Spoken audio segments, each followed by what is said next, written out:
हाँ बेटाओ, तो अब अपन 12th क्लास का बायोलॉजी का अगला वीडियो या अगला लेक्चर शुरू कर रहे हैं। ठीक है, अपन ने शुरुआत की थी कहाँ से? निषेचन से। निषेचन को अंग्रेजी में कहते हैं फर्टिलाइजेशन। फर्टिलाइजेशन क्या है? ध्यान दो, सबसे पहली बात तो ये है कि ये अपना क्या है, सेकंड पार्ट है तीसरे चैप्टर का सेकंड पार्ट।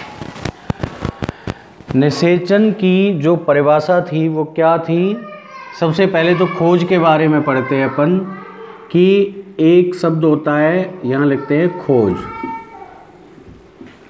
तो एक तो निषेचन को अपन दूसरे शब्दों में क्या कहते हैं? युग्मक संलयन,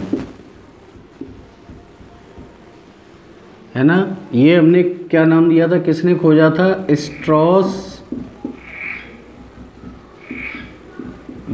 ने। और एक खोज यहाँ पे पड़ी थी द्विनिषेचन। इसकी खोज क्या नाम लिखा था यहाँ? S.G. नावास्च। ठीक है, पौधों के नाम यहाँ दो आप ध्यान रखिए। एक पौधा लिया था लिलियम व फ्रिटिलेरिया।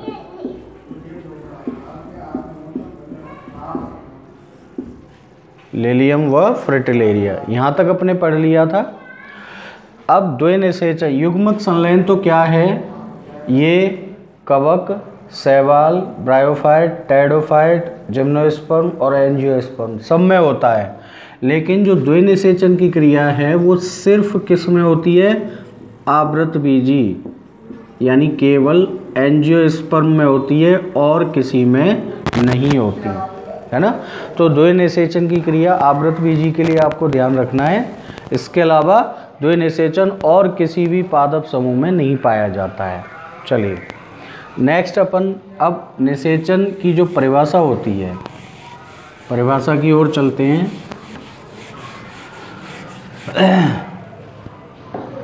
परिभाषा क्या है? नर व मादा युग्मकों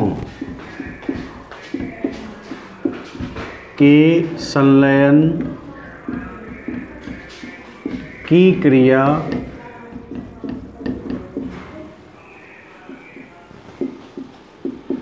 निषेचन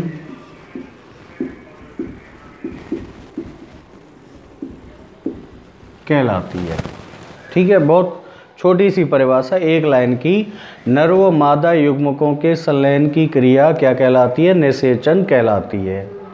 अब अपन यहाँ पढ़ रहे हैं आवृतबीजी पौधों में निषेचन। ठीक है, तो परागण की जो क्रिया हमने पढ़ी थी, परागण में क्या हुआ है कि पराग कण कहाँ पहुँच गए? वर्तिकाग्र तक पहुँच गए।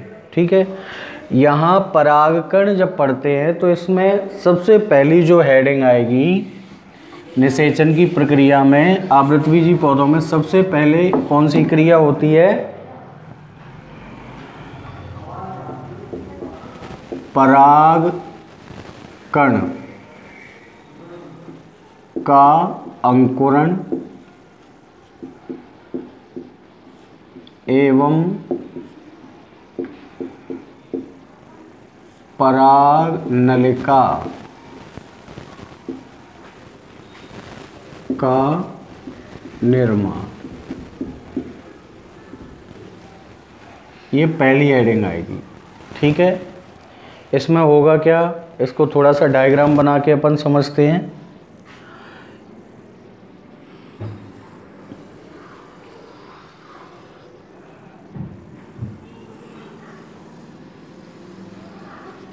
इस तरीके से इसके अंदर क्या रहता है? बीजांड रहता है। बीजांड के अंदर क्या उपस्थित है? भ्रूण कोश।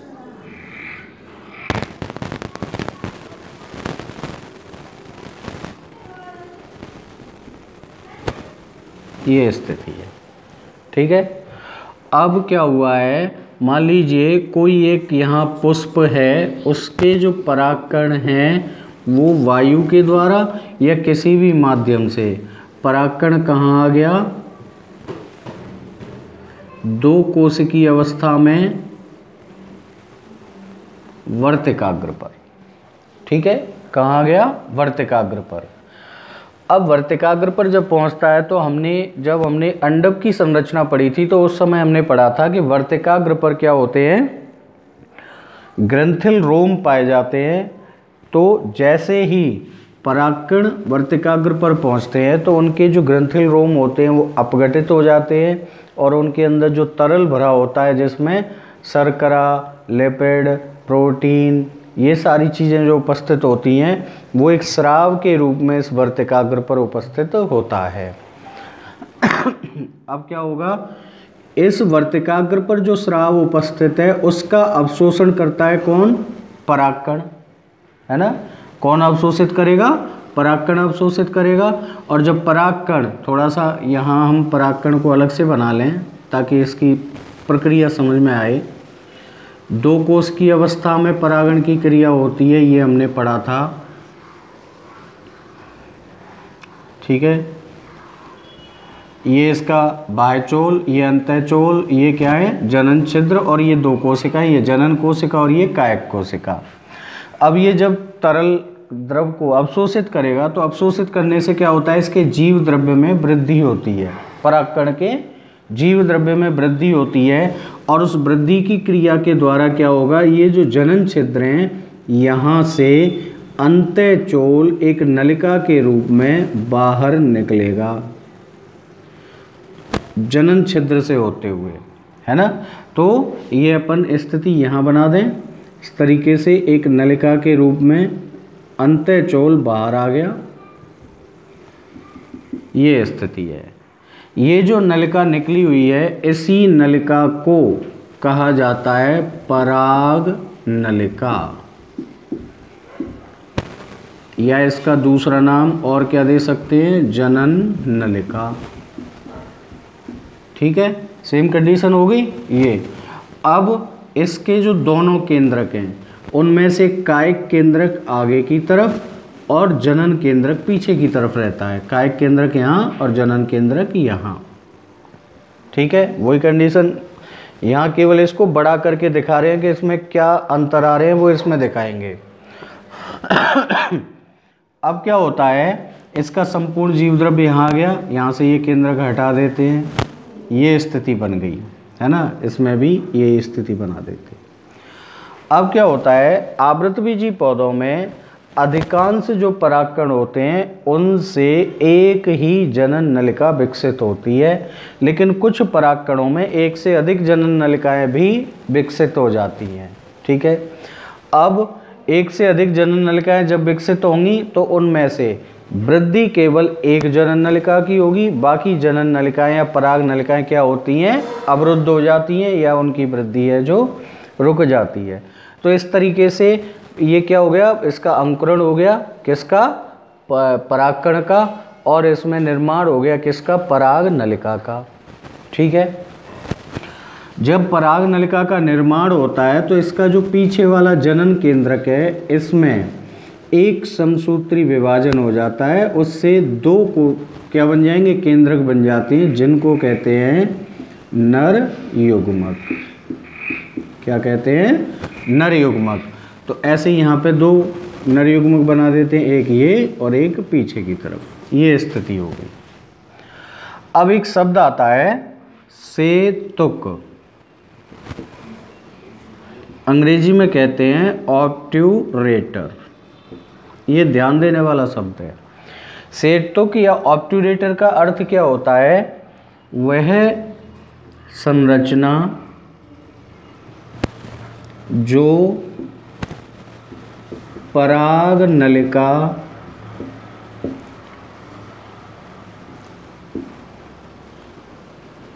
को भ्रूण कोश की ओर वृद्धि के लिए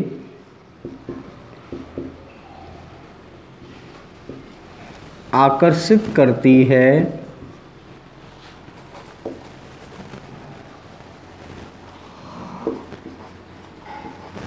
सेतुक कहलाती है। सेतुक कहलाती है। ध्यान देना, सेतुक या ऑब्टूरेटर, यहाँ एक नया शब्द आया है। ये क्या होते हैं? इस अंडप में कोई भी ऐसी संरचना जो क्या कर दे, पराग नलिका की वृद्धि को किधर आकर्षित करे? भ्रूण कोश की ओर। ये भ्रूण कोश है, पराग नलिका ये है, इसकी वृद्धि को इस दिशा में निर्देशित करे, इस दिशा में आकर्षित करे, उसी संरचना को क्या कहा जाता है? सेतुक कहा जाता है। ठीक है। अब आते हैं, जो पराग नलिका है उसकी आगे अब किस में वृद्धि होगी? वर्तिका में, है ना।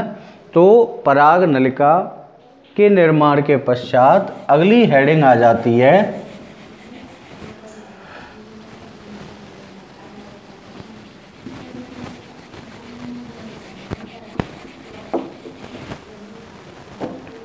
अगली हेडिंग क्या आएगी? पराग नलिका की वृद्धि।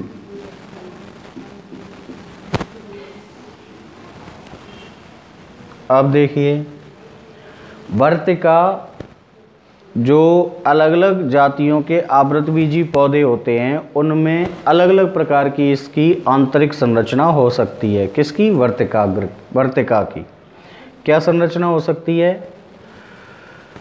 इसमें एक पहली स्थिति ये हो सकती है कि जो वर्तिका है कैसी हो? वो खोखली। कैसी हो? खोखली। खोखली वर्तिका में ये जो पराग नलिका है वो आसानी से वृद्धि करती हुई आगे की तरफ बढ़ जाती है। ठीक है। दूसरी स्थिति क्या हो सकती है? वर्तिका कैसी हो? ठोस। ठोस का अर्थ क्या है? ऊतकीय। ऊतकीय का अर्थ हो गया कि वर्तिका जो होती है उसमें कोशिकीय ऊतक इस तरीके से उपस्थित हो सकते हैं, इस तरीके से, है ना। तो ऐसी कंडीशन में क्या होगा? वर्तिका जो कैसी है? ठोस। उस स्थिति में ये आसानी से आगे वृद्धि नहीं कर सकती क्योंकि वर्तिका कैसी है? ठोस है। यानी पराग नलिका का मार्ग कैसा हो गया? अवरुद्ध हो गया। तो इस अवरुद्ध मार्ग में भी इसको वृद्धि किधर करनी है? सेतुक क्या करेगा? इसको इधर आकर्षित करेगा, तो वृद्धि इसी दिशा में होगी। तो इस दिशा में वृद्धि को सुचारू रूप से चलने के लिए क्या होता है?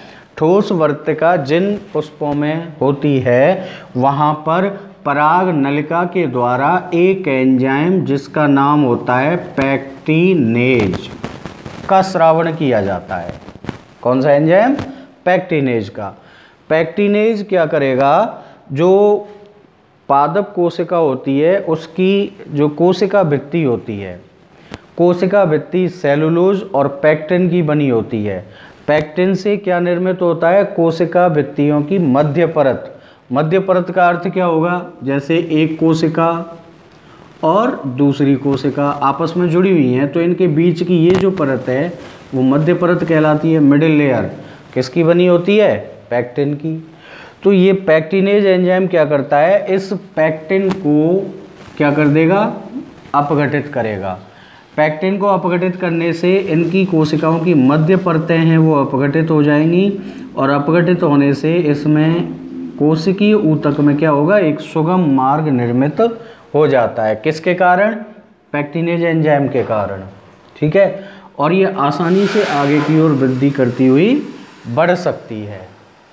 इसके अलावा तीसरी स्थिति क्या हो सकती है? वर्तिका कैसी हो?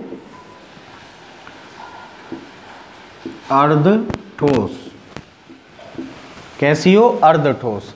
अर्ध ठोस में स्थिति अलग तरह की होती है। ठोस और अर्ध ठोस में देखिए क्या अंतर होगा। अर्ध ठोस में कोशिकाएं इस तरीके से उपस्थित होती हैं, मृदुतकीय कोशिकाएं इस तरीके से। तो ऐसी स्थिति में ये जो पराग नलिका है वो इन कोशिकाओं के बीच में जो अंतराकोशिकीय अवकाश होते हैं, इनके अंतराकोशिकीय अवकाशों से होती हुई आसानी से वृद्धि कर जाएगी। यहाँ पर इसको पैक्टिनेज एंजाइम की आवश्यकता नहीं पड़ेगी। क्यों? क्योंकि अर्ध ठोस का मतलब होता है कोशिकाओं के मध्य में क्या उपस्थित है, अंतराकोशिक अवकाश, इंटरसेलुलर स्पेस उपस्थित होता है। उन अवकाश या स्थानों से होकर के पराग नलिका आसानी से वृद्धि कर लेती है। ठीक है, तो इस तरीके से पराग नलिका की वृद्धि में ये 3 कंडीशन हो सकती हैं। तीनों कंडीशन में हमें ध्यान रखना है। यदि वर्तिका खोखली है तब पराग नलिका आसानी से बिना किसी अवरोध के वृद्धि करेगी। वर्तिका ठोस होती है, उस स्थिति में पराग नलिका के शीर्ष भाग द्वारा पैक्टिनेज एंजाइम का स्रावण किया जाता है, और पैक्टिनेज एंजाइम क्या करता है, कोशिकाओं की कोशिका भित्ति को अपघटित कर देता है, जिससे पराग नलिका के लिए एक सुगम मार्ग बन जाता है। वर्तिका अगर अर्ध ठोस हो, उस स्थिति में क्या होता है, किधर होके पराग नलिका की वृद्धि होगी, अंतराकोशिकीय अवकाशों से होकर वर्तिका आसानी से क्या कर लेगी, वृद्धि कर लेती है। ठीक है, जैसे जैसे पराग नलिका की वृद्धि होगी उस स्थिति में क्या होता है, जैसे हम यहाँ पे इसको प्रदर्शित करें, जैसे मान लो इस तरीके से पराग नलिका वृद्धि करती हुई आगे बढ़ रही है। ठीक है, यहाँ कायिक केंद्रक जो लगभग अपघटित होने की स्थिति में होता है, और पीछे की तरफ क्या है, 2 नरयुग्मक और इनमें कोशिका द्रव्य भरा हुआ है। तो जैसे जैसे ये पराग नलिका वृद्धि करेगी, इनके जो युग्मक और केंद्रक है वो कहाँ आएंगे, शीर्ष में। और पीछे की तरफ क्या होता है, एक पदार्थ जिसका नाम होता है कैलोज। कैलोज का निक्षेपण होता जाता है। निक्षेपण का अर्थ होता है कैलोज का जमाव होने से क्या बन जाते हैं, कैलोज प्लग बन जाते हैं। क्या बन जाते हैं, कैलोज प्लग। क्या होते हैं कैलोज प्लग? कैलोज प्लग का अर्थ है जैसे इतने भाग में, इससे पीछे की तरफ इतने भाग में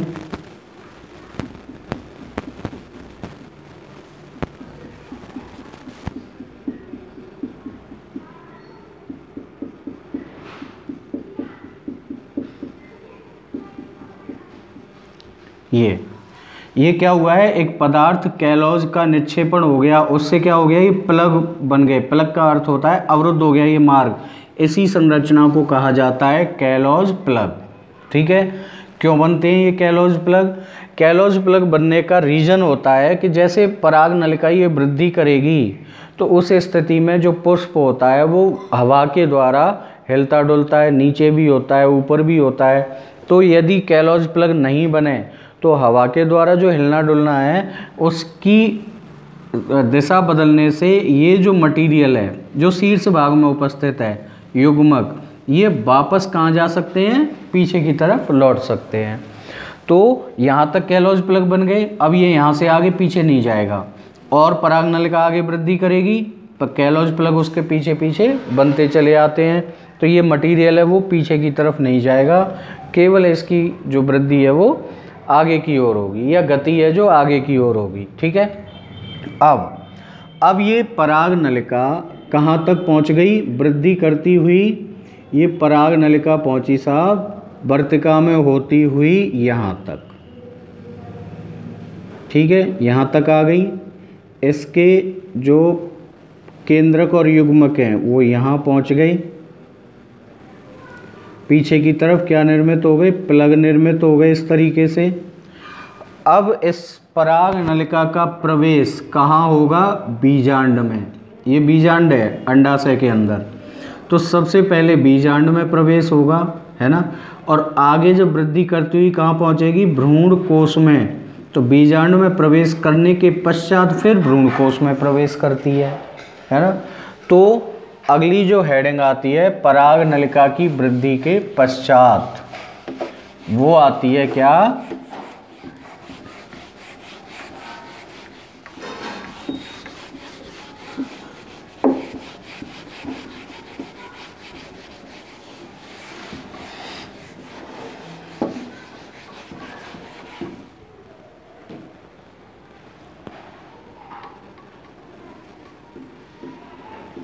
पराग नलिका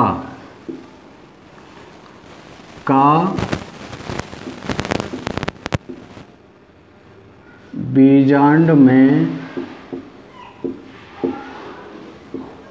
प्रवेश।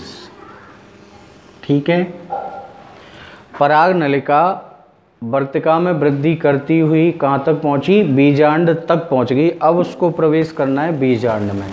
तो हम अब केवल यहाँ क्या करते हैं, एक बीजांड बनाते हैं समझने के लिए।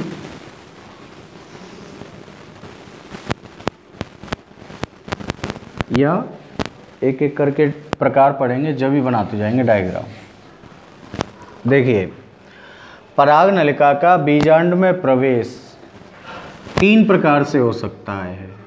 यह 3 प्रकार से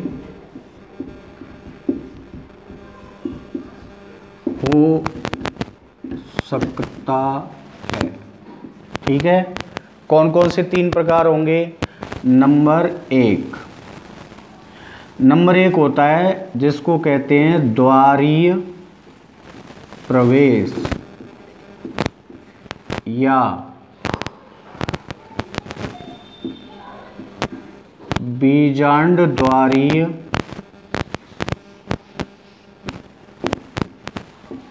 प्रवेश। ठीक है, इसको अंग्रेजी में कहते हैं पोरोगैमी। क्या होता है? यहाँ जो प्रवेश होगा पराग नलिका का, वो किस दिशा से होगा? जो नाम दे रखा है हमने, उस पर ध्यान देना है।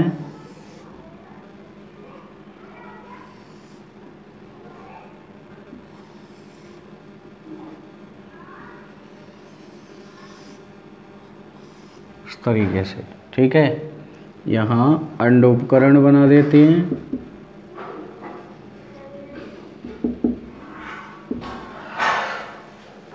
अब देखिए,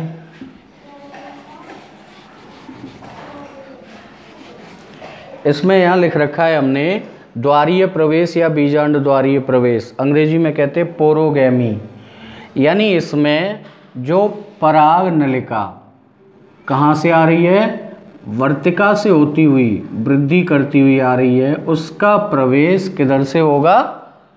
जो नाम लिखा है वहाँ से, बीजांड द्वारीय प्रवेश। यानी बीजांड द्वार से बीजांड में ये प्रवेश करेगी। तो ये पराग नलिका इस तरीके से वृद्धि करेगी साइड में होते हुए, और यहाँ कहाँ से? बीजांड द्वार से बीजांड में इसका प्रवेश होगा इस तरीके से।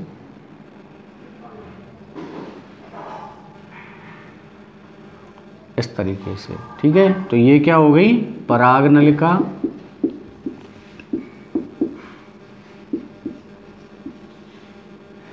और ये कौन सा भाग हो गया इसका? बीजांड द्वार। ठीक है, पहली संभावना।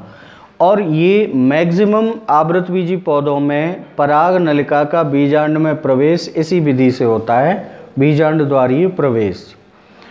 दूसरे नंबर पर लेते हैं अपन, जिसको कहते हैं निभागीय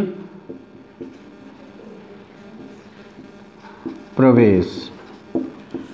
अंग्रेजी में कहते हैं इसको चैलेजोगैमी। क्या कहते हैं? चैलेजोगैमी। चैलेजोगैमी जो प्रवेश है, तो अपन नाम से ही इसका पता लगा रहे हैं। इसका प्रवेश पराग नलिका का बीजांड में कहाँ से होगा? निभाग वाले भाग से होगा। यानी इसका भी एक चित्र बनाते हैं अपन।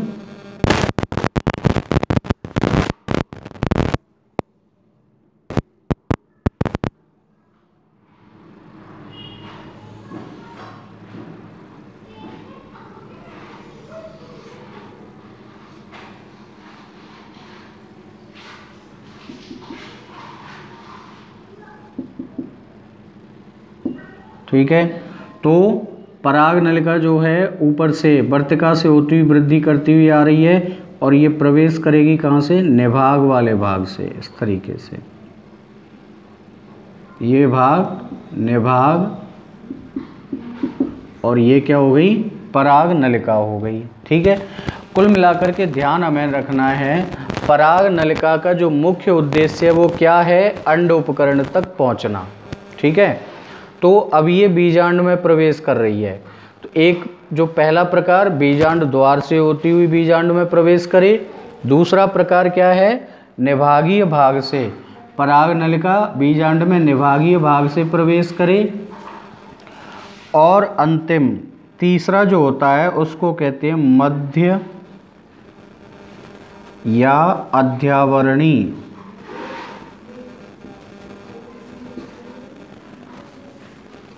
प्रवेश। अंग्रेजी में कहेंगे इसको मीजोगैमी।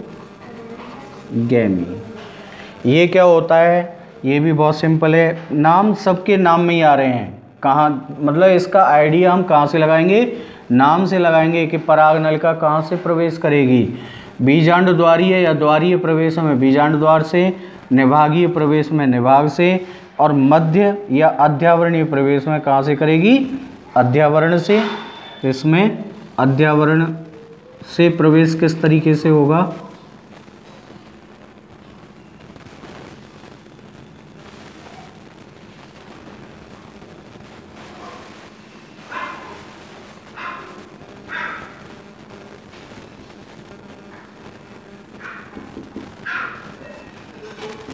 पराग नलिका वृद्धि करती हुई इस तरीके से प्रवेश करेगी। ठीक है, तो इसको यहाँ लिखते हैं पराग नलिका। तो ये तीन तरीके हैं पराग नलिका के बीजांड में प्रवेश करने के, है ना। अब जब पराग नलिका बीजांड में प्रवेश कर जाती है तो उसके बाद अब पराग नलिका देखिए तीनों डायग्राम में ये यहाँ तक पहुँची, बीजांड द्वारी में, निभागी में यहाँ तक पहुँच गई, और मध्य प्रवेश में यहाँ तक पहुँच गई। अब ये पराग नलिका तीनों डायग्राम में आप देखोगे कहाँ प्रवेश करेगी, भ्रूण कोश में। यहाँ से भी कहाँ प्रवेश करेगी, भ्रूण कोश में, और यहाँ से भी कहाँ प्रवेश करेगी, भ्रूण कोश में। तो नेक्स्ट जो अगला टॉपिक आता है अपना, वो अब आएगा पराग नलिका का भ्रूण कोश में प्रवेश। तो वो भी आगे कई तरीके से होता है, वो आपको नेक्स्ट वीडियो में या नेक्स्ट लेक्चर में बताया जाएगा। तब तक आप यहाँ तक इसको पढ़िए। Thank you.